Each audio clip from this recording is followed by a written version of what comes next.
Hello, this talk was given as part of a workshop for the Kesho project recently in 2024. I hope you enjoy.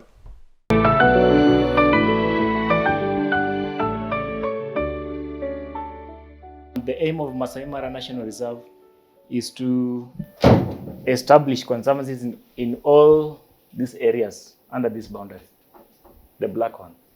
The reason being, it has some historical backgrounds where wildlife densities were initially located like in this is the Loiter forest here. It's still is a community forest, and the Loiter is now being subdivided. Olderekesi is under subdivision as well, but all these conservancies land has been subdivided.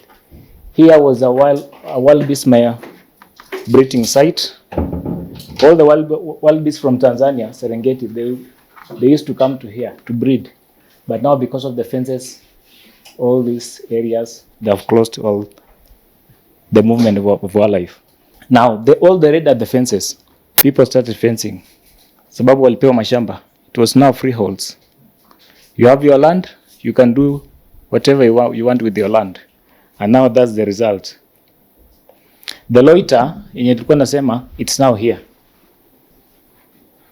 It's all subdivided. Now we don't have wild beasts anymore in the Loiter. If there are any species, utazipata tu ziko along the road. We have a tarmac road for the first time up to the Maasai Mara National Reserve. At the gate, land is now the prime thing and the talk, especially from people who are coming from this city. If you go on Saturday, Saturday, at the gate, you might think it's Moi Avenue, packed with vehicles from Nairobi and other places. And they're speculating. So as conservancies, we are having a lot of pressure. What the masses are doing, they meet Tobias, like in this area, they tell him, we have land, we are selling. And Tobias wants to have a holiday home in Mara. He buys land unknowingly. And the guy has leased land to the conservancy. So when he comes to the ground, he finds the rangers, they tell him, no, don't step here. And the case starts now. So those are the issues we are dealing now, land selling. This is what the fences are causing to the giraffes. I think last year we lost, should be around 9 giraffes, around 9. This one did not die. It's just being salvaged from a fence. And you know, once a giraffe falls down, the heart is too big, it pumps a lot of blood in the head, and then it collapses within a short time. Farming, it's coming up, especially for tomatoes, spinach, cabbage, and other vegetables. Beans as well. We've been called several times at night, even at 2, come and remove your elephants from our farms. They're causing havoc, but we are leasing some of these lands as well. Water scarcity. You can imagine in the Mara for the first time, people are searching for water as if they're in Ukambani, digging on the riverbed to find water. For the first time, things have really changed in the Mara. Human wildlife conflict. That hole is a spear wound here. You know, fencing land, like 40 acres, you can use around 250 to 320,000 electric fence. And when an elephant comes and pulls down your fence, you feel angry, of course. And then you retaliate with spears, poisoned arrows, and such like things. This one is a guy who has just developed a lodge, poorly done the sewage, ndovi na ndani. For 3 days, we are trying to rescue this elephant. Iko ndani ya sewage hiyo. During COVID, poaching ilianza, bushmeat. These are the snares we recovered from some of the bushes, just at the conservancy boundaries. They were aiming at, elands, giraffes, impalas. The thing we said, intermarriages, because what we learned, the communities who are non-Maasais, they were colluding with the Maasais, then they transport the meat to Molot, Bomet, and other areas. So this one was a culprit. This is a lion. Got itself into a snare, and then she was strangled.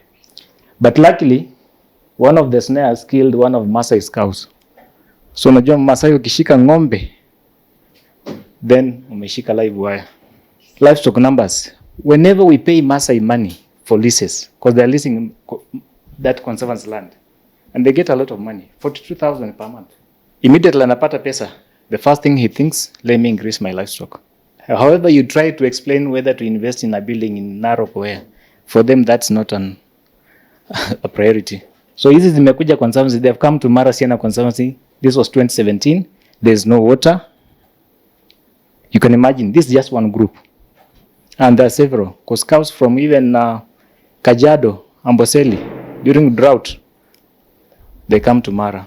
Human wildlife conflict, predation, inside bomas, like this one, and in the field. Very common. Especially for hyenas, lions, all the female lions, they go for sheep. Zinakaa tu karibu na boma, they don't want to go far. Because of the issues, here, this area, it's already gone. The former number 1 has 1,000+ acres. The former number 2 has 1,000+ acres. The whom you call in the government, they have land there. And they're fencing. Former governor, 2,000 acres. So the corridor is already cut. And now there's an airport coming this side.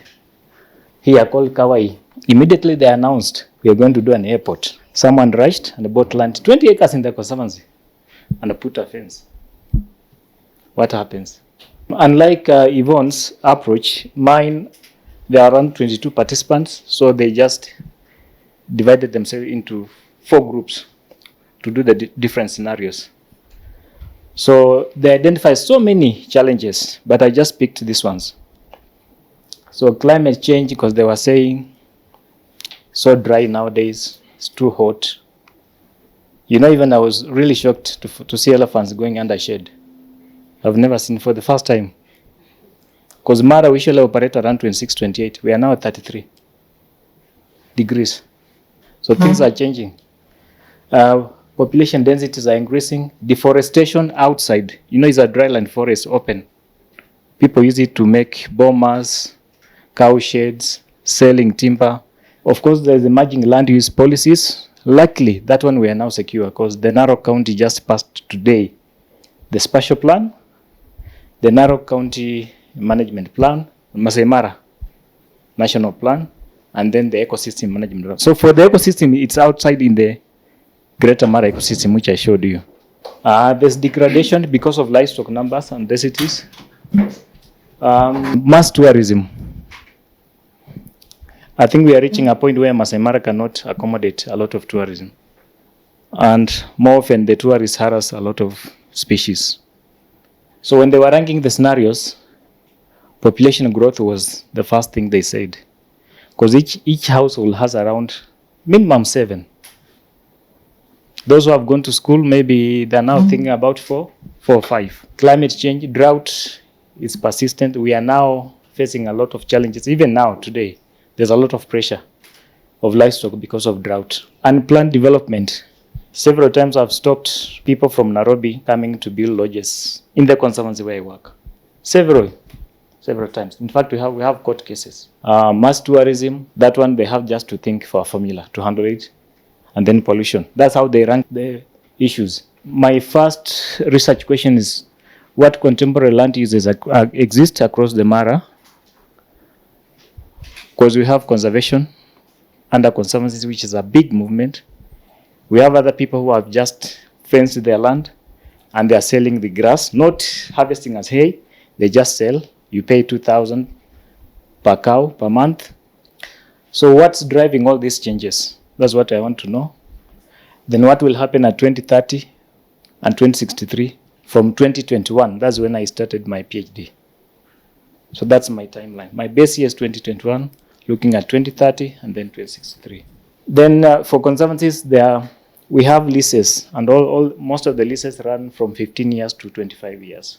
Initially it was 15, but people are now renewing to 25 years. So we have to look at what some of the lease agreements say and whether they are following them. Yeah, so the main objective of the study is to assess the potential land use features at 2030 and 2063 in the Maasai Mara ecosystem and chart pathways to a more sustainable conservation future. We want to make Mara more sustainable. So 3 objectives: establish the contemporary land use across the Mara system and the benefits they provide to the landowners. People are getting a lot of money And still some of them are saying it's not enough. Evaluate existing land use partnerships, agreements in the Mara ecosystem and the socio-economic and ecological impact to the ecosystem. So the stakeholders, Kenya Wildlife Service was there, Narok County Government. Physical planning, that's the most important stakeholder in most scenarios. Then hoteliers, landowners, conservancy management. We now have 23 conservancies. I think in 2016 there were around 13 and now there are 26. In Kenya, there are around 170 conservancies. So it's a big thing now. CSOs, National Museums of Kenya are doing more of poisoning of the carcasses. So building the capacity of the rangers to dispose any carcass. MMWCA is an umbrella of conservancies in the Mara. And then at the national, we have the KWCA, Kenya Wildlife Conservancy Association, that handles all conservancies in Kenya. And then each region has its own umbrella. So in Mara, we have MMWCA. In Taita, they have TTWCA. Amboseli, they have the Amboseli Ecosystem Trust and the rest. So these were the narratives for 2063. I have the one for 2030. I can share if you want. So you have to choose an opposing what. So this one is population growth. So they can choose whether it's increasing or high. If it's high, the other one will be low. If it's increasing, the other one will be decreasing. So that's how it works. So this one is extreme climate, and this is great climate. So if the population is high and extreme climate, then you get the worst case scenario. Then the best case scenario is where population is low, and then we have good climate. And then they discuss. The groups have to give a scenario a name, and it has to match what you are discussing.